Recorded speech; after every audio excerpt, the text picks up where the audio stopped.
ሰላም ጤና ይስጥልኝ። ዛሬ ደግሞ የምሰራው ዶናት ነው። መጀመሪያ እንግዲህ ግማሽ ብርጭቆ ለብ ያለ ወተት ጨምራለሁ። አንድ የሻይ ማንኪያ እርሾ ጨምራለሁ። 4 የሾርባ ማንኪያ ስኳር ጨምራለሁ። አብሬ አዋህደዋለሁ። ከበጠበጥኩ በኋላ ለ5 ደቂቃ ያህል ሸፍኜ አስቀምጠዋለሁ። ከ5 ደቂቃ በኋላ እንደዚህ ሆኖልናል። አሁን የቀረውን በሙሉ እንጨማምርና አብረን እናሻዋለን። ወተቱ እንግዲህ ለብ ያለው ወተት ነው የሆነው፣ በጣም የሞቀ ሳይሆን ለብ ያለ። አሁን ቅቤውንም ሞቅ ያለ እንዲቀለጥ ያለ ይሁን። 2 የሾርባ ማንኪያ ቅቤን የጨመርኩት። ጨውንም እጨምራለሁኝ ግማሽ የሻይ ማንኪያ። ይሄ ደግሞ ለቃና ስል 1 ሎሚ እንደምታዩት ልጬው ደቆ የተከተፈ ነው። ላይ ብቻ ያለውን ቢጫውን ነው የምንጨምረው። እንደዚህ የነበረውን ልጠን ቢጫውን ብቻ ነው የምንጨምረው። 1 የሻይ ማንኪያ የሎሚ ልጣጭ። ይሄ ብዙም አስፈላጊ አይደለም፣ ለቃና ስንል ነው የምንጨምረው።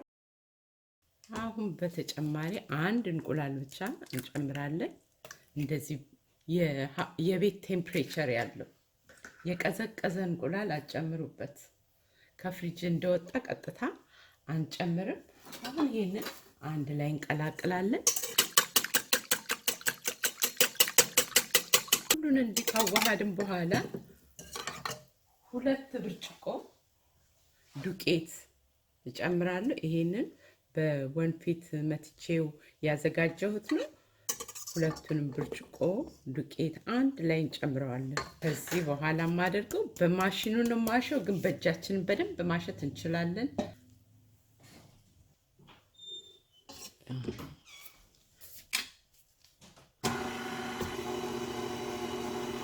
ቢያንስ ለ4-5 ደቂቃ ያህል በደንብ እናሸዋለን። እንደምታዩት እንግዲህ ሊጡ ራሱን በራሱ ታሽቶ እንደዚህ ስብስብ ብሏል። እንደዚህ እስከሚሆን ድረስ በደንብ መታሸት አለበት።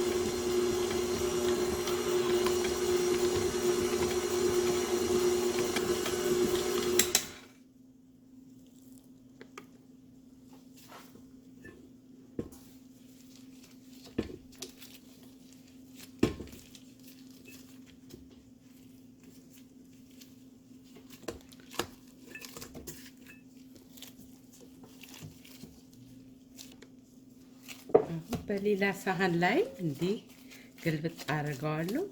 እንደምታዩት አይጣበቅም፣ እጄ ላይ ሳህን ላይ አይጣበቅም። አሁን ይችን ክድ እናደርግና 2 እጥፍ ከፍ እስከሚል ድረስ አቆየዋለሁ። እንደዚህ ደግሞ የምናደርገው ምናልባት ለ1 ሰዓት ይሆናል። እንደምንኖርበት አካባቢ፣ አንዳንድ ቦታ የምንኖረው በጣም ቀዝቃዛ ቦታ ነው፣ አንዳንድ ቦታ ሙቅ ነው። ከ1 ሰዓት በላይ ሆኖታል። ይኸው እንደምታዩት 2 ሳይዝ ከፍ ብሏል። እንደገና ከፍ እስከሚል ድረስ ጠብቀዋለሁ።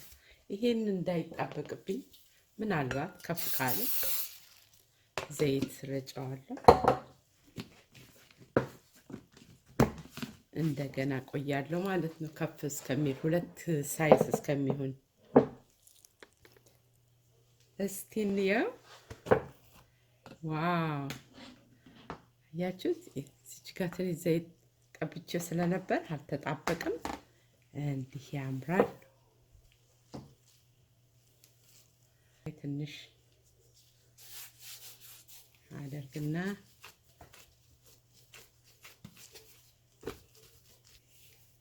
በቀላሉ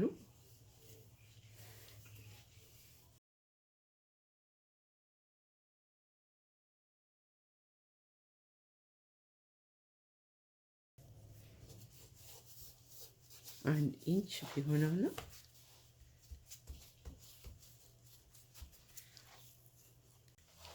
ይሄ የዶናት መቁረጫ አለኝ እንደዚህ በመሃል ክብ የሚያወጣ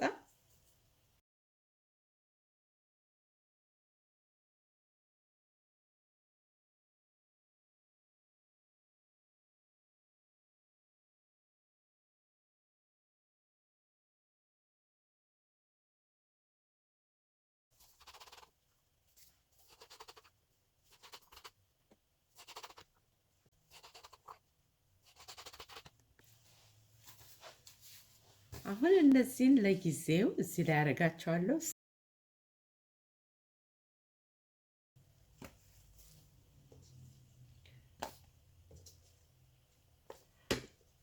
እዚህ ላይ ሆኖ እንደገና ደግሞ ከፍ እስከሚል እንጠብቀዋለን። እንደገና እንሰበስብና ይሄንን ሌላ ዶናት እንሰራለን።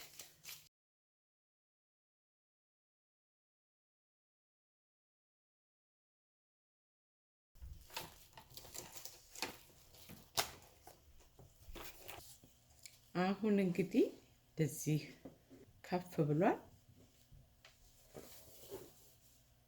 በሁለት መንገድ ዘይታችን መሞቁን ማረጋገጥ ይኖርብናል። በቴርሞሜትር እዚህ ውስጥ በማድረግ 350 ድረስ መድረሱን ማወቅ እንችላለን። ሌላው ደግሞ ትንሽ አለ አይደል ሊጧን ቆረጥ አድርገን እንደሞቀ እንደዚህ መሞቁ ስናረጋግጥ የእሳቱን ኃይል በጣም እንቀንሰዋለን። ሚዲየም ላይ ነው የምናደርገው። አሁን ቀስ እያለን እንግዲህ ዶናታችንን ሞቅ ያለው ዘይት ላይ ቁጭ እናደርገዋለን። ቦታ እንሰጠዋለን ለእያንዳንዱ።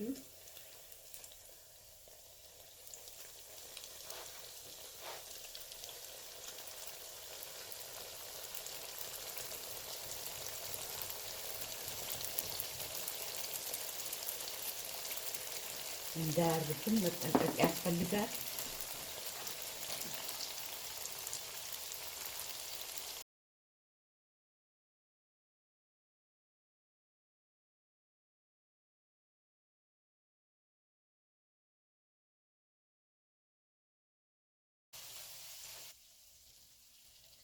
እንደዚህ መልኩ ሲያምርልን እናወጣዋለን።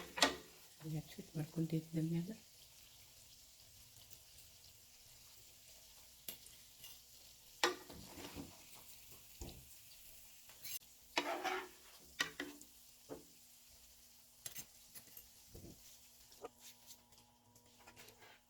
እንደዚህ ያምራል። እዚህ የምታዩት ይሄ የቀለጠ ቾኮሌት እና ቅቤ ነው። ትንሽ ወተት አድርጌበታለሁ። ይሄ ዴኮሬሽን ነው፣ ያው ለበርዝዴ የምንጠቀምበት። ይሄ ክሪስታል ሹገር አረንጓዴ እና ቀይ ስኳር ናቸው፣ ለማስጌጥ ነው። ያኛው ይሄኛው ደግሞ የምታዩት ነጭ ስኳርና የቀረፋ ዱቄት ናቸው። አሁን እናጌጣቸዋለን። የመጀመሪያውን እንግዲህ ይህን የመሰለ ዶናት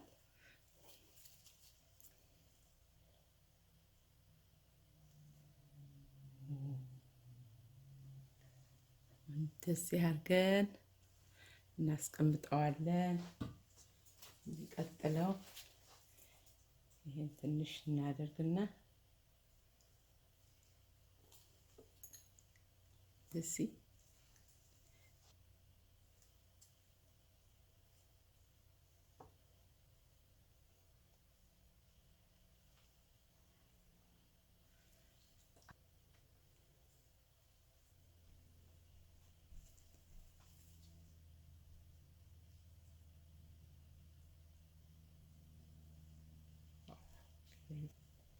ቀረፋና ስኳር ያውና